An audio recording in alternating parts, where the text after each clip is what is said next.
It was a dramatic match which saw Senegal head coach Pape Thiaw direct his players off the pitch in an extraordinary protest in the final. It was after this late VAR awarded penalty for Morocco in the dying minutes of normal time. Now, oh, goodness me, what is the referee's responsibility in this particular situation? I mean, it was utter chaos. How do you try and keep a sense of calm? Is there anything you can do?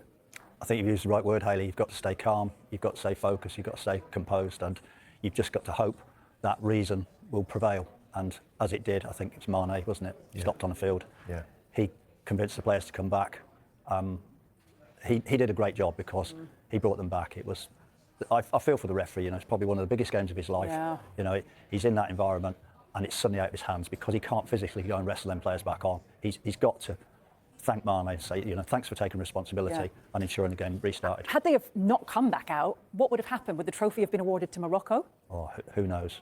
Who knows? I mean, did they take the penalty though? Well, they wouldn't have had a goalkeeper shoot against exactly. them. But if they hadn't come out, there's going to be big, serious. I think there'd be repercussions anyhow, but the repercussions would be massive if they hadn't come back out. Can I just say one thing? After we're going to go back. Like when I was watching that game on commentary, I think this big whole situation happened because earlier on in the tournament there was talk that Morocco were getting the benefit of the doubt in certain situations because they was a home nation. Okay. And when we see the initial foul for the goal that was disallowed on Hakimi, it was very soft. It was, they were both kind of pushing and shoving with their hands, but they were both looking at the ball. I think it was the defender that won the header, come off the crossbar, someone put it in. But the referee, like Dermot always says, the referee blew his whistle so fast. And it was a situation where if he had just given himself time to wait and assess the situation, he probably wouldn't have made that bad situation. The ball goes up the other end. And again, it was another really soft decision on Diaz, where I think it's Diouf has put his arm around. Yeah, he's had his hand on his neck. But when you freeze it, it can look a certain way. But it was really soft again. And the referee gives the penalty. That's when the manager and everyone started, you know, there was a big Caracas on the side, everyone's arguing, the players are arguing.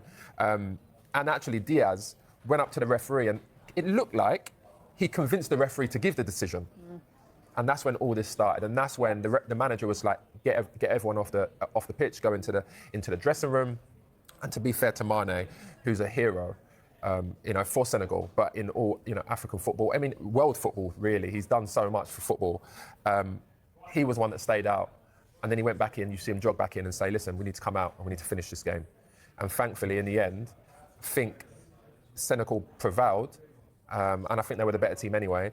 But when we think about this African nations now, it's not going to be because of the football match. It's going to be because of this incident. And that's a shame, really. Well, you hope not, don't you, Jay? Because